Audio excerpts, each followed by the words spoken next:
போகலன்னா அவங்களுக்கும் தவிப்பாக இருக்கும், போயிடுறாங்களே எல்லாரும் வரலையே. அதனால ஒரு சீக்கிரமாக நான் சொல்லி முடிச்சு விடுகிறேன். இன்றைக்கு 27வது நாள். தலைப்பு இன்றைக்கு 27வது நாள் நாம் கடந்து வருகிறோம். அதனுடைய நாமத்துக்கு மகிமை உண்டாகட்டும். தலைப்பு உலகின் ஒளி அப்படின்னு ஒரு தலைப்பு இருக்கிறது, உலகின் ஒளி. அதனால இதை நாம் இந்த நாளில ஒரு தியானித்து ஜெபித்து போக நாம் கட்டாயம் செய்ய போகிறோம். உலகின் ஒளி இந்த தலைப்புல மத்தேயு 5ஆம் அதிகாரம் 14 16 வரையில இந்த வார்த்தையை ஆண்டவர் பேசுகிறார். அதாவது மத்தேயு 5ஆம் அதிகாரம் 14 அதாவது 15 16 அந்த வசனம் வரையில 3 வசனத்துல இவர் பேசுகிறாரு. நமக்கு எல்லாருக்கும் தெரிஞ்ச ஒரு வார்த்தை தான் உலகின் ஒளியாக அவர் இருக்கிறார். அதாவது இருவருக்குமாக சேர்த்து சொல்லுகிறார். ஒன்று கடவுளுக்கோ மனுஷனும். முதலாவது கடவுளுக்கு. அதாவது கடவுளுக்கு எப்படி சொல்றாரு அப்படின்னா, முதல் காரியம் பாருங்க, யோவான் 8ஆம் அதிகாரம் 12வது வசனத்தை கொஞ்சம் வாசி. வேகமா அப்படியே சொல்லிட்டே போயிடுற வசனத்தை ஒரு 4 காரியம் இருக்குது. யோவான் 8:12 நோக்கி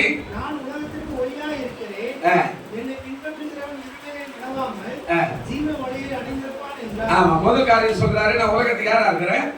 ஒளியாக இருக்கிறேன். அவர் அழகா சொல்லிட்டார், நான் உலகத்துக்கு பவர், அதாவது ஒளியாக நான் இருக்கிறேன்.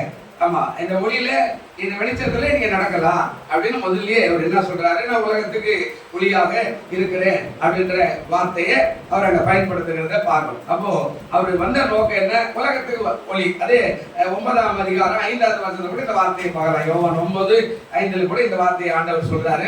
பாருங்க, நான் உலகத்தில் இருக்கையில அழகா பேசுறார். நான் உலகத்தில் இருக்கும் போது உலகத்துக்கு ஒளியா இருக்கிறேன் என்றார். போதும்.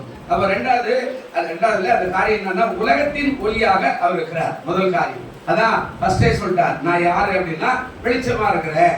இருளா இருக்கிறவனுக்கு வெளிச்சம், நடக்க முடியாதவனுக்கு வெளிச்சம், பாதை தெரியாதவனுக்கு வெளிச்சம், அதை போகக்கூடாத இடத்துக்கு போறதுக்கான வெளிச்சம், நானே வழியும் சத்தியமும் ஜீவனமா இருக்கிறேன். அவன் எங்க போறது தெரியாதுன்னா அவங்க நான் பாதைக்கு ஒளியாக விளக்காக வெளிச்சமாக நான் இருக்கிறேன் அப்படின்னு முதலே சொல்லிட்டார். இப்ப அடுத்த ரெண்டாவது பாருங்க.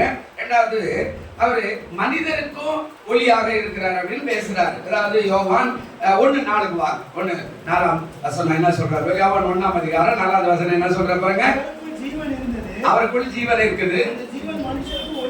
இப்ப பாருங்க, அவருக்கு ஜீவன் இருந்தது, அந்த ஜீவன் நமக்கு எப்படி ஆயிடுச்சா? ஒளி. அதான் அவருக்குள்ள இருக்கிற ஜீவன் நமக்கு வரும்போது பவர் ஆயிரும். நல்ல புதிய ஏற்பாடுல அடிக்கடி சொல்லுவோம், நல்ல பவர் அப்பாட், நல்ல அபிஷேகம் அப்படின்னா அவருக்குள்ளே இருக்கிற ஜீவன் நமக்கு வரும்போது அது ஒளியாக மாறுது. அப்ப உலகத்துக்கு ஒளியா மட்டும் இல்லை, நம்முடைய வாழ்க்கையில கூட அவர் ஒளியாக வருகிறார் என்று வேதம் சொல்றது. 3வது காரியம் பாருங்க, யோவான் 3ஆம் அதிகாரம் 19வது வசனம் என்ன சொல்றாரு பாருங்க. யோவான் 3:19 ஒளியானது உலகத்துல வந்திருந்தோம், மனுஷனுடைய கிரியைகள் பொல்லாதவையாக இருக்கிறபடினால் ஒளியை பார்க்கலாம். ஆக்கின தண்டனைக்கு ஏன் காரணம் அப்படின்னா, ஒளியை காட்டில இருள் கொஞ்சம், அதாவது நிறைய வேலை செய்யும். எல்லாருக்குமே இதை திருடுறேன் அப்படின்னா இருள்ல போய் திருடுறேன், போய் சொல்றேன், மறைவா போய் சொல்றேன், ஏமாத்துருவேன், மறைவா போய் ஏமாத்துருவேன், திருடுவேன், இப்படி எல்லா காரியங்களும் இருளை விரும்புகிறான். அதனால்தான் அந்த பாவத்துல அந்த ஒளி மங்குற அளவுக்கு மாறுகிறது. நிறைய பேர் நம்ம வரலையே ஜெபம் பண்றோம், அவரு வரமாட்டார், இவரு வரமாட்டாரா, வீட்டுக்காரர் வரமாட்டாரா, பிள்ளைங்க வரமாட்டா, அப்படி நம்ம எல்லாமே பண்ணா கூட, அதாவது ஒளியை பார்க்கலாம் இருளானது அதிகமாய் மேற்கொள்கிறபடினால, அதை ஜனங்கள் விரும்புகிறபடினால பாவம் அதை மூடுகிற காரியமாக இருக்கிறது. ஆனா ஒளிதான்.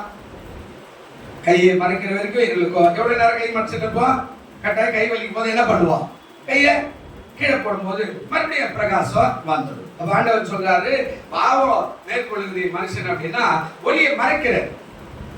அதான் உலகத்துல அரசியல்வாதிகள்லாம் சொல்லுவான், ஆமா தர்மத்தை சூதுக்காவும் அது விளங்கின போது தர்மமே கடைசியில் என்ன செய்யும், வெல்லும் அப்படின்னா இதுதான் அந்த காரியம் தான். பாருங்க, இப்ப 4வது காரியம் என்ன சொல்றாரு? யோவான் 12:35 பாருங்க என்ன சொல்றாரு பாருங்க. யோவான் 12ஆம் அதிகாரம் 35வது வசனம் என்ன சொல்றாரு பாருங்க, இல்லையா?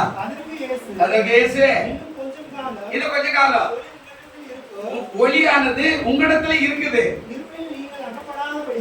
இருளிலே நீங்க அகப்பட்டு சிக்கி கொள்ளாதபடி.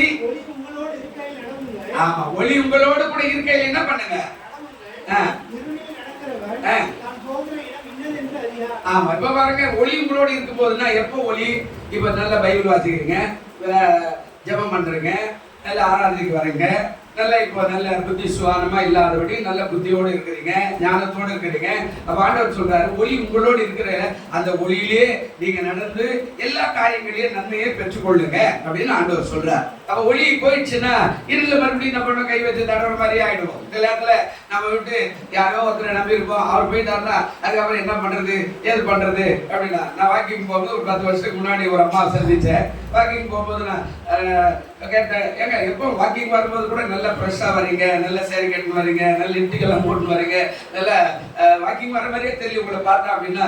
அந்த அம்மா செஞ்சுன்னு சொன்னாங்க, எனக்கு இந்த லிப்டி எங்க இருக்குது, இந்த புடவை இருக்குது, இந்த ஜாக்கெட் இருக்குது, எனக்கு தெரியாது, எல்லாமே எங்க வீட்டுக்காரர் வாங்கி வருவாரு, நான் போட்டுக்கிட்டு போவேன், அவ்வளவுதானே. அதே அம்மாவும் ஒரு 10 வருஷத்துக்கு அப்புறம் பின்னாடி பார்க்கும்போது என்னங்க இப்ப ரொம்ப மங்கிட்டீங்க அப்படின்னா, ஐயா மேல போயிட்டாரு, இனிமே எந்த புடவை எங்க இருக்குது, எந்த லிப்டி எங்க நானா தேடி தேடி வாங்க வேண்டியதா இருக்குது அப்படின்றா. அப்போ இருக்கும்போது நடவுங்கள், இயேசு உங்களோடு இருக்கும்போது பயன்படுத்திக் கொள்ளுங்கள், இயேசு உங்களோடு இருக்கும்போது ஆசீர்வாதத்தை சுதந்திரிங்க, இயேசு உங்களோடு இருக்கும்போது அந்த பாதையில சென்று வெற்றி அடையுங்கள்.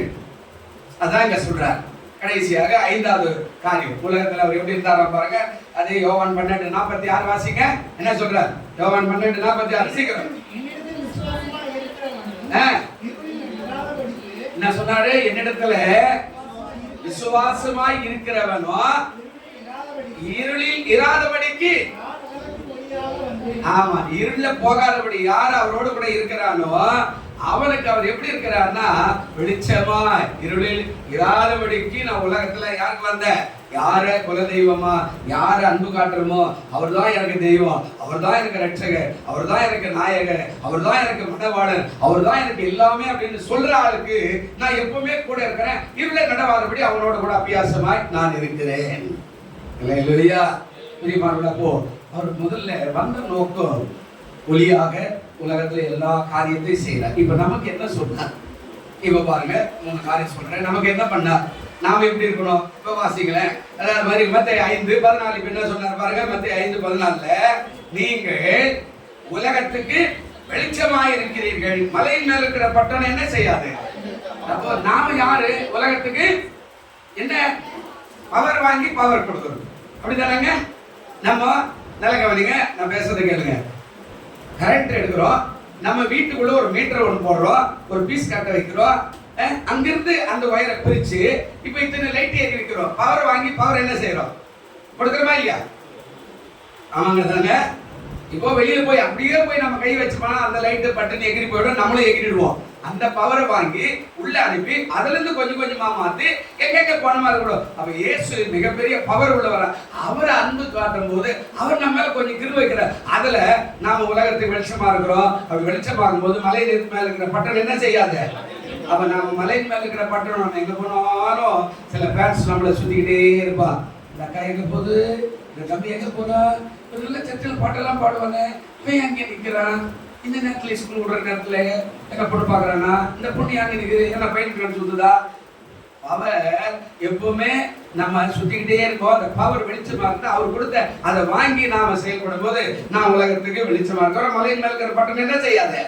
நம்ம ஆண்டவருக்குள்ள இருந்தாக்க நம்ம என்ன செய்ய மாட்டோம்? யாருக்கும் மறைவா சொல்லுங்க, மறைவா இருக்க மாட்டோம். ஏன்னா கண்டுபிடிச்சிருவான். மலை மேல உச்சில இருக்கிறாங்க, எங்க போற எங்க வர அப்படின்னு கண்டுபிடிச்சிருவாங்க. விசா சொல்லுவாத்தியா, பார் பார் பார் பார் பார் உங்க சபையில சொதுரு சொதுரு சொதுருன்னு இப்படி ஆயில் அங்கேயே பாய்ச்சி பேச்சு பக்கத்துல ஒரு வதை விட்டு தள்ளிட்டு அப்படியே பண்ணது இல்ல. அந்த பொண்ணு பாருங்க, யார் கூட போது பாரு.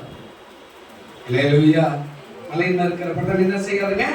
இப்ப 2வது பாருங்க, பிலிப்பியர் 2ஆம் அதிகாரம் 14வது வசனம். சீக்கிரம் முடிய நேரம் வந்துருச்சு. பிலிப்பியர் 2ஆம் அதிகாரம் 14வது வசனம் என்ன சொல்றாரு பாருங்க. இல்லையா 2:14 ஒரு அழகான வார்த்தை இருக்கு பாருங்களேன். வீணாக ஓடினதும் வீணாக பிரயாசப்பட்டதும் இல்லை என்கிற மகிழ்ச்சி கிறிஸ்துவின் நாளில் எனக்கு உண்டாயிருப்பதற்கு ஜீவ வசனத்தை பிடித்துக் கொண்டு உலகத்திலே சுடர்களை போல பிரகாசிக்கிற நீங்கள். நாம் யாரா இருக்கிறோம்? உலகத்துல எப்படி இருக்கிறோங்க? சுடர்னா என்னங்க? இந்த ஓடுவாங்கல்ல, ஓட்ட பைத்தியம் தூக்கி ஓடுவாங்க, என்னது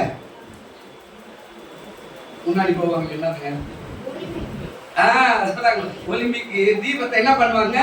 அப்படியே தூக்கிட்டு ஓடு ஓடு ஓடு, அவன் மாறுவான். அது அப்படியே இருந்துகிட்டே இருக்கும். ஓடி ஓடி பக்கத்துல இருக்க கொடுத்துக்கிட்டே இருப்பான் பாருங்க. சுடர்களை போல பிரகாஷ். எங்க போனாலும் நம்ம எப்படி இருக்கணும்?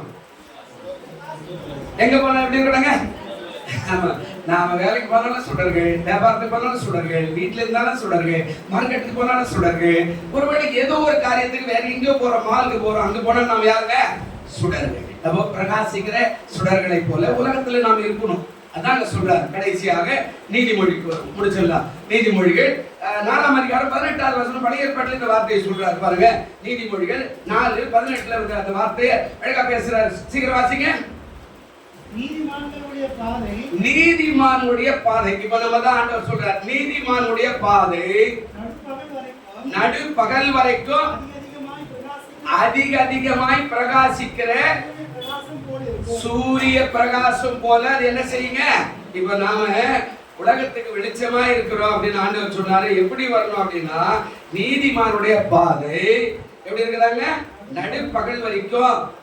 12 மணிக்கு வரும்போது பயங்கரமான பிரசன்னம், எதிர்க்கா வரவும் கூட தெரியாத அளவுக்கு அப்படி கதிர்கள் வீசுகிறது இல்ல. அந்த நடுப்பகல் வரைக்கும் அதிகமாய் பிரகாசிக்கிற சூரியனை போல நம்முடைய பாதை இருக்கிறது.